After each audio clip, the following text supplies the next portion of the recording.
নমস্কার বন্ধুরা, প্রাণ গার্ডেনিং চ্যানেলের আরেকটা ভিডিওতে সবাইকে স্বাগত জানাই। বন্ধুরা, বর্ষাকাল মোটামুটি এসে গেছে। এইবার কিন্তু জবার একটা বিশেষ পরিচর্যা করতে হবে ভালো ফুল পেতে গেলে। গরমের শেষের দিকে আমরা দেখি যে জবার ফুলটা মোটামুটি একটু কমে আসে, কিন্তু বন্ধুরা যদি তোমরা ঠিকঠাক করে কেয়ার করো তাহলে কিন্তু বর্ষায় গাছ ভরে জবা প্রচুর ফুল দেয়। তো জবার সেই কেয়ার কী হবে তা নিয়ে আজকে আমি বিস্তারিত আলোচনা করব। তো চলো আলোচনাটা শুরু করা যাক। বন্ধুরা, প্রথমেই আমরা দেখব যে জবাকে আমরা কোথায় রাখবো। আমরা কিন্তু জবাকে গরমের সময় যেমন ফুল সানলাইটে রাখার কথা বলেছিলাম, আবার তীব্র গরম পড়লে যেমন একটু শেডের মধ্যে বা গ্রিন নেটের তলায় নিয়ে আসার কথা বলেছিলাম, বর্ষাকালে কিন্তু আমরা ওই ফুল সানলাইটে খোলা ছাদের তলাতেই আমরা রাখতে পারি। কিন্তু যদি দেখি যে অতিরিক্ত ভারী বর্ষণ হচ্ছে এবং কোনো গাছের গোড়ায় জল জমে যাচ্ছে, তাহলে কিন্তু সেই গাছটাকে দু একদিনের জন্য আমাদের শেডের তলায় নিয়ে চলে আসতে হবে, বা আমাদের এমন ব্যবস্থা করতে হবে যাতে একটা প্লাস্টিক বা কিছু দিয়ে টবের মাটিটা ঢেকে দেওয়া যায়, বা টবকে কিন্তু শুইয়ে রাখতে হবে। এইবারে আমরা দেখব যে জবার আমরা কীরকম খাবার দেব। বন্ধুরা, বর্ষাকালে অনেকেই বলেন যে গাছে খাবার দেওয়ার দরকার নেই, কিন্তু ব্যক্তিগতভাবে আমি দেখেছি তাহলে কিন্তু কম ফুল হয়। এই গোটা বর্ষাকাল জুড়েও আমার এই বিদেশি জবাগুলো যে গাছ ভরে ফুল দিয়েছে তার একমাত্র সিক্রেট হচ্ছে খাবার দেওয়া। তো বন্ধুরা, বর্ষাকালে যেহেতু জৈব সার তুলনামূলক পচনশীল হয় এবং ফাঙ্গাস অ্যাটাকের চান্স থাকে, তাই বর্ষাকালে কিন্তু আমরা জৈব খাবার গাছের গোড়ায় দেব না। আমরা কি খাবার দেব না, এই সময় আমি অন্তত রাসায়নিক খাবার প্রয়োগ করি।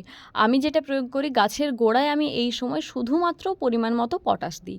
সেটা 8 ইঞ্চি টবের জন্য আমি 6 থেকে 7 গ্রাম দিই, আর 10 থেকে 12 ইঞ্চি হলে 8 থেকে 10 গ্রাম দিই। তো তোমরা মেজারমেন্ট কিভাবে করবে, আমরা যে চামচে করে খাই তো সেই চামচের হাফ চামচ পরিমাণ 10 বা 12 ইঞ্চির জন্য দিতে পারো, এবং সেটাই পর্যাপ্ত, তার থেকে বেশি দেওয়ার দরকার নেই। তো এরপর যেদিন দেখবে যে ঠিকঠাক রোদ উঠেছে বা বৃষ্টির কোনো চান্স নেই, সেই দিনগুলোতে কিন্তু আমি গাছে ফোলিয়ার স্প্রে হিসেবে খাবার দিই। একদিন আমি 13-0-45 দিই, এবং যদি সম্ভব হয় তাহলে অন্য দিন আমি এনপিকে 19-19-19 বা 20-20-20 প্রয়োগ করি। বন্ধুরা, তোমরা দেখো আমার এই যে গাছটা, এই গাছটায় কিন্তু জল জমতে স্টার্ট করেছে, এর কিন্তু ঠিকঠাক ড্রেনেজ হচ্ছে না, ফলে দেখো পাতাগুলো হলুদ হলুদ হয়ে গেছে, ক্লোরোসিস হয়ে গেছে। এটা কিন্তু বর্ষাকালে জবা গাছের অন্যতম একটা প্রধান সমস্যা। এটাকে ঠিক করতে হলে আমাদের কি করতে হবে না, প্রথমে গাছের গোড়ার মাটিকে ভালো করে খুশে দিতে হবে যাতে রুট না ড্যামেজ হয়। এই সময় কিন্তু আমরা কোনো রকম খাবার দেবো না এই গাছটাতে।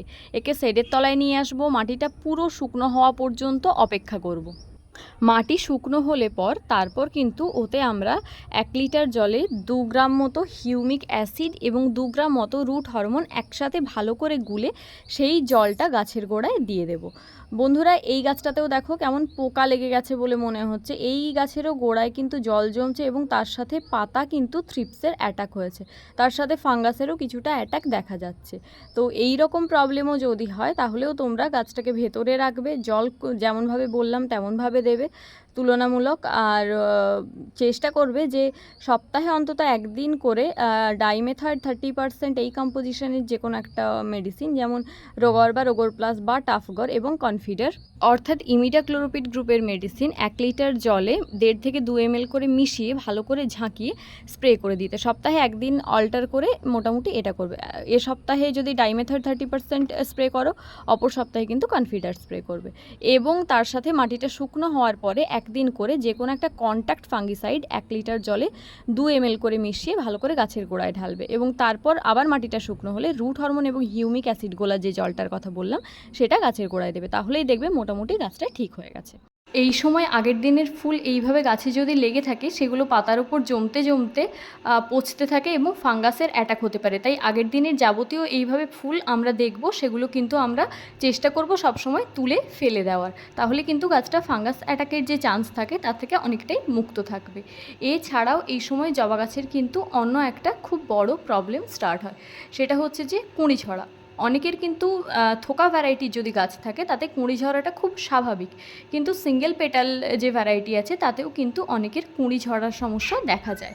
তো সেক্ষেত্রেই খাওয়ার বা অন্যান্য সব কিছু যদি ঠিকঠাক থাকে এবং জলও যদি ঠিকঠাক থাকে, সেক্ষেত্রে আমাদের করতে হবে কি, 1 লিটার জলে মাত্র 5 ফোঁটা, বেশি একদমই নয়, 5 ফোঁটা প্ল্যানোফিক্স দিয়ে ভোরবেলা গোটা গাছে ভালো করে স্প্রে করে দিতে হবে, যেদিন বৃষ্টি হবে না ঠিক সেই দিন। এছাড়াও বন্ধুরা অনেক সময় দেখবে বর্ষার পরপরই খুব তেজি রোদ উঠলে গাছগুলো এইভাবে অনেক সময় ঝিমিয়ে পড়ে। তো সেক্ষেত্রে আমাদের গাছটাকে শেডের মধ্যে আনতে হবে, খুব বেশি স্ট্রেস দেওয়া যাবে না, এবং যে কোনো কন্ট্যাক্ট ফাঙ্গিসাইড ভালো করে 1 লিটার জলে 2 গ্রাম গুলে গোটা গাছটাকে স্প্রে করে কিছুদিন শেডে রাখতে হবে। আবার গাছটা নর্মাল অবস্থায় ফিরলে তারপর আমরা সানলাইটে রাখবো। তো বন্ধুরা মোটামুটি এইভাবে তোমরা পরিচর্যা করতে দেখবে যে গাছগুলো কিন্তু মোটামুটি গাছ ভরেই ফুল দিচ্ছে, কোনো রকম কিন্তু সমস্যা হচ্ছে না। এছাড়াও বর্ষাকালে গাছের আর বেশ কয়েকটা সমস্যা দেখা যায়। সেটা হচ্ছে যে গাছের অনেক ভারী বর্ষণে দেখা যায় যে গাছের বেশ কিছু পাতা একসাথে হলুদ হয়ে যাচ্ছে, এবং সেটা খুব চিন্তার কারণ হয়। বন্ধুরা চিন্তা করার কোনো দরকার নেই, একসাথে ভারী বর্ষণ হলে সেই স্ট্রেসটা গাছ অনেক সময় নিতে পারে না, ফলে গাছ তার নিজের অনেক পাতা ঝরিয়ে দেয়। তো আবার বৃষ্টিটা ঠিক হলে মোটামুটি আস্তে আস্তে স্টেবল হয়ে যায়। তারপরেও যাদের দেখবে যে গাছ অতিরিক্ত ক্ষতিগ্রস্ত হচ্ছে, তারা করবে কি, গাছের গোড়ার মাটিটা খুসে দেবে এবং গাছটাকে কিছুদিনের জন্য অন্তত শেডের তলায় রাখবে। তাহলেই দেখবে গাছ খুব সহজেই এই স্ট্রেস থেকে মুক্তি পাচ্ছে। বন্ধুরা আমার গোটা সিজন জুড়ে বিদেশি জবা মোটামুটি এইভাবে গর্জিয়াসভাবে ফুল দিয়ে যাচ্ছে এবং সাইজগুলো যথেষ্ট বড় বড়। এতে কিন্তু ম্যাগনেসিয়ামের খুব ভূমিকা আছে। আমি কিন্তু বর্ষাকালে গাছের গোড়ায় অনেক সময় ম্যাগনেসিয়াম দিয়ে থাকি। আমি বর্ষাকালে বললাম ঠিক কথাই, তবে দিয়েছিলাম যখন সেটা হচ্ছে বর্ষার আগে। অ্যাজ দ্য রেজাল্ট দেখো এই ফুলগুলোর সাইজ দেখো, আমার একটা হাতের মুঠোতে ধরা যাচ্ছে না, এত বড় হয়েছে ফুলের সাইজ। তো বন্ধুরা তোমরাও যদি বর্ষাকালের আগে গাছের গোড়ায় যে মিক্সড খাওয়াটা আমি প্রয়োগ করেছিলাম তাতে একটু ম্যাগনেসিয়াম মেশাও, তাহলে কিন্তু ফুল এইভাবে গ্লেজিভাবে ফুটতে থাকবে। এবার যারা ম্যাগনেসিয়াম প্রয়োগ করোনি এর আগে, অথচ পাতাগুলো অনেকটা ক্লোরোসিসের মতো দেখাচ্ছে বা ফুলগুলো ঠিকঠাক হচ্ছে না, তাদের ক্ষেত্রে তারা কি করবে? তারা কিন্তু রোদ যেদিন উঠবে সেদিন সকালবেলা 1 লিটার জলে মোটামুটি 1 গ্রাম মতো ম্যাগনেসিয়াম ভালো করে জলে গুলে ভালো করে ঝাঁকিয়ে তোমরা স্প্রে করে দেবে। স্টিকার সহযোগে স্প্রে করতে পারলে খুবই ভালো হয়, স্টিকার সহযোগে স্প্রে না করতে পারলেও কোনো সমস্যা নেই। তো বন্ধুরা এইটা গেল হচ্ছে আমার মোটামুটি ওভারঅল খাওয়ারের কথা। এইবারে আসছি রোগ পোকার বিষয়। বর্ষাকালে কিন্তু এই প্রবলেমটা আমি খুব ফেস করেছি গাছের ক্ষেত্রে, এই গাছের পাতা কুঁকড়ে যাওয়া। বন্ধুরা বিশেষত থ্রিপসের অ্যাটাকে কিন্তু এই বিষয়টা হয়, তবে অনেক সময় অ্যাফিডসের অ্যাটাকও এর সাথে ইনভলভ থাকে। তো আমরা এই প্রবলেমকে যদি দূর করতে চাই, আমাদের কাছে একটাই রাস্তা আছে, সেটা হচ্ছে যে ডাইমেথয়েড 30% গ্রুপের যে কোনো কীটনাশক এবং ইমিডাক্লোরোপিড গ্রুপের যে কোনো কীটনাশক 1 লিটার জলে 1 থেকে 2 ml মতো মিশিয়ে, আমি এখানে বলবো যে তোমরা একটু কড়া করেই ডোজ দেবে, যেহেতু বর্ষাকাল সব দিন কীটনাশক দেওয়া সম্ভব হয় না। তো এটা মিশিয়ে 1 সপ্তাহ অন্তর অন্তর স্প্রে করবে। অর্থাৎ 1 সপ্তাহে তোমরা যদি ডাইমেথয়েড 30% কম্পোজিশনের মেডিসিন প্রয়োগ করো, অপর সপ্তাহে কিন্তু ইমিডাক্লোরোপিড গ্রুপের মেডিসিন প্রয়োগ করবে। তো এইভাবেই মোটামুটি গাছটা সেরে যাওয়ার কথা। যারা জৈব কীটনাশক ব্যবহার করতে চাইছো তারা কিন্তু কাকা ব্যবহার করতে পারো। কাকা কিন্তু অত্যন্ত জনপ্রিয় এবং এফিশিয়েন্ট একটা বলা যায় কীটনাশক, খুব ভালো কাজ করে। সুপার সোনাটাও তোমরা ব্যবহার করতে পারো। এইখানে দেখো এই গাছটায় আমার কিন্তু ফাঙ্গাসের অ্যাটাক হয়ে গেছে। তো এইটা যদি আমি সারাতে চাই তাহলে কিন্তু সপ্তাহে 1 দিন করে অল্টার করে আমার সাফের সাথে ভালো মানের যে কোনো একটা কন্ট্যাক্ট ফাঙ্গিসাইড স্প্রে করতে হবে। এক্ষেত্রে আমি ব্লাইটক্স স্প্রে করা স্টার্ট করেছি, তোমরা চাইলে অন্য কিছুও ব্যবহার করতে পারো। আমি এখন ব্লাইটক্স এবং ব্যাভিস্টিন অল্টার করে ব্যবহার করি এবং মাঝে মাঝে 15 দিন ছাড়া ছাড়া একবার করে সাফ ব্যবহার করি। কিন্তু সবার পকেট মানি এতটা বেশি নাও থাকতে পারে যে এত কিছু তোমরা প্রয়োগ করতে পারবে।